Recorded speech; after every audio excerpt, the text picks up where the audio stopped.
نحمده ونصلي على رسوله الكريم أما بعد فقد قال الله تعالى في القرآن المجيد أعوذ بالله من الشيطان الرجيم بسم الله الرحمن الرحيم أطيعوا الله وأطيعوا الرسول صدق اللہ مولانا العظیم۔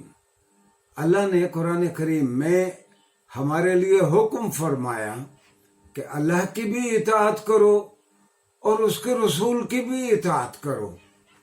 اگر رسول کی زندگی کی تفصیلات ہی آپ کو معلوم نہیں ہیں کہ انہوں نے اپنی پوری زندگی کس طرح بتائی تو آپ رسول اللہ صلی اللہ علیہ وسلم کی کس طرح اطاعت کریں گے؟ گزشتہ لیکچر میں نے ایک چھوٹا سا حدیث کا ٹکڑا بخاری شریف سے آپ کی خدمت میں عرض کیا تھا کہ رسول اللہ صلی اللہ علیہ وسلم فرماتے تھے الخیر لا یأتی الا بالخیر، اچھے نتائج تبھی پیدا ہو سکتے ہیں اگر آپ کے مقصد کے حصول کے لیے ذرائع بھی اچھے ہوں گے۔ میں آج کے بچوں کو یاد دلا دوں کہ عام طور پر ہمارے بچے جب باٹنی زالوجی پڑھتے ہیں تو اس میں پڑھتے ہیں کہ like begets the like but not the just like. بھئی جو آپ بوئیں گے وہی آپ کاٹیں گے۔ اس کو حضرت سعدی شیرازی اس کو بڑے خوبصورت انداز میں بیان کرتے تھے۔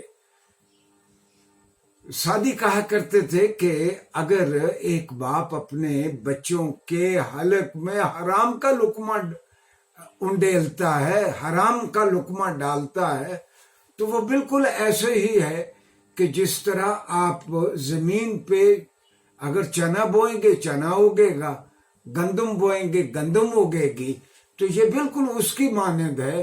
اگر آپ بچوں کے منہ میں اگر حرام لقمہ ڈالیں گے تو اندر سے حرام ہی نکلے گا۔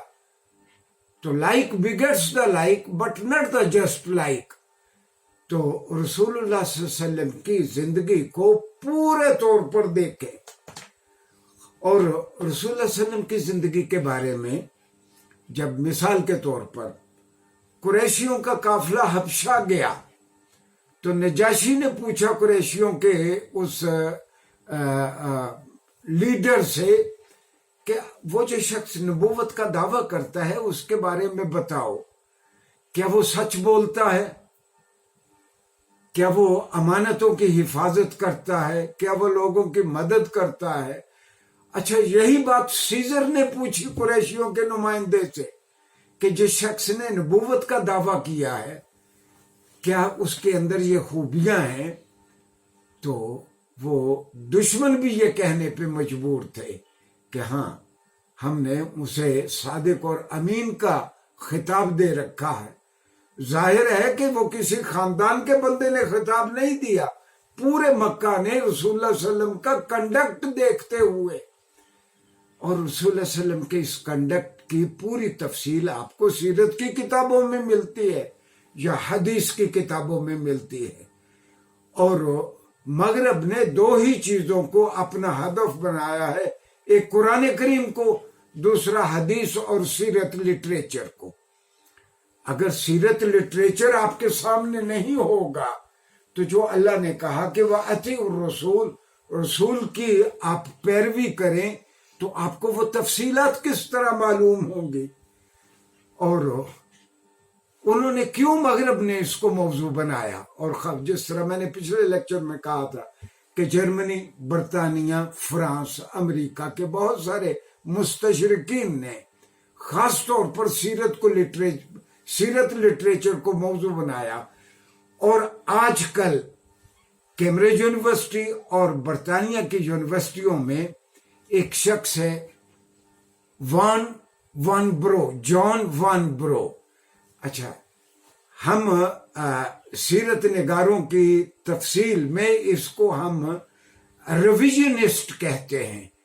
ان کا کہنا یہ ہے کہ بظاہر ان کا کلیم بہت ہی علمی معلوم ہوتا ہے۔ ان کا کلیم یہ ہے ریویژنسٹوں کا کہ ایوری ایونٹ ڈسکسڈ ان سیرہ شوڈ بی ریوزٹڈ، کہ سیرت کے بارے میں جو بھی اطلاعات ہیں مختلف کتابوں میں ان کا دوبارہ جائزہ لیا جائے۔ گویا کہنا یہ چاہتے ہیں کہ سیرت کا لٹریچر ساکت الاعتبار ہے، وہ بہت معیاری لٹریچر نہیں ہے۔ مسلمانوں نے جی سے جوڑ کر ساری اچھی اچھی باتیں رسول اللہ صلی اللہ علیہ وسلم کے نام منسوب کر دی ہیں، اور اس میں تکلیف دہ پہلو یہ ہے کہ ہم مسلمانوں میں سے جو ان کے ہاتھ چڑھ جاتا ہے، مثال کے طور پر ابن وراق، یہ کلمی نام ہے، اصل نام اس کا کسی کو معلوم نہیں ہے۔ عربی مدرسے کا ایک آدمی، عربی اور انگریزی میں بہت اچھا تھا، برطانیہ جا کے اس نے کرسچینٹی اختیار کر لی۔ آپ حیران ہوں گے کہ اس کی کتاب کا نام ہے دا کویسٹ فار ہسٹوریکل محمد، اصل محمد عربی کی تلاش جو دنیا میں تشریف لائے۔ اور حدیث اور سیرت پہ یہ حملے زیادہ تر بر صغیر پاک و ہند میں، اور اکا دکا لوگ عالم عرب میں بھی پیدا ہوئے۔ مثال کے طور پر احمد امین المصری، وہ بھی انہیں آراء کا حامل ہے، اور خاص طور پر ایک شامی اسکالر جس کا نام ڈاکٹر محمد شاہرور ہے، اس نے کتاب لکھی الکتاب والقرآن۔ موقف اس کا یہ ہے، ہمارے لیے قرآن ہی کافی ہے، ہمیں حدیث اور سیرت لٹریچر کی ضرورت نہیں۔ اور اس کتاب کے اخیر میں وہ اس کا نتیجہ یہ نکالتا ہے کہ یہ دین اسلام کو ایک پرسنل افیئر ہونا چاہیے، اور یہ پرسنل افیئر ہوگا تو پھر چاہے ہم اپنی سوسائٹی کو سیکس فری سوسائٹی بنائیں، چاہے کوئی نئے قوانین بنائیں، اس کی ہمیں اجازت ہونی چاہیے۔ اچھا، اس بات کو علامہ اسد، جنہوں نے قرآن کریم کا ترجمہ کیا اور تفسیر لکھی دا میسج آف قرآن کے نام سے، انہوں نے بڑے خوبصورت انداز میں بیان کیا۔ انہوں نے کہا کہ حدیث تو دراصل آئرن ہاؤس آف اسلام ہے، اسلام کا ایسا آہنی گھر ہے کہ جس سے اسلام پر حملہ کارگر نہیں ہو سکتا۔ اور وہ سارے لوگ جو حدیث کے خلاف بات کرتے ہیں کہ ہمارے لیے صرف قرآن ہی کافی ہے، تو دراصل وہ اس لیے یہ ایسا کرنے کی کوشش کرتے ہیں تاکہ اپنی من چاہی باتوں کو وہ قرآن کے سر تھوپ کے وہ لوگوں کو باور کروا سکے کہ ہمیں صرف قرآن ہی کافی ہے۔ اچھا، اتفاق یہ ہے کہ اب پاکستان میں بھی ایسے لوگ جو ڈھنگ سے قرآن پڑھ نہیں سکتے،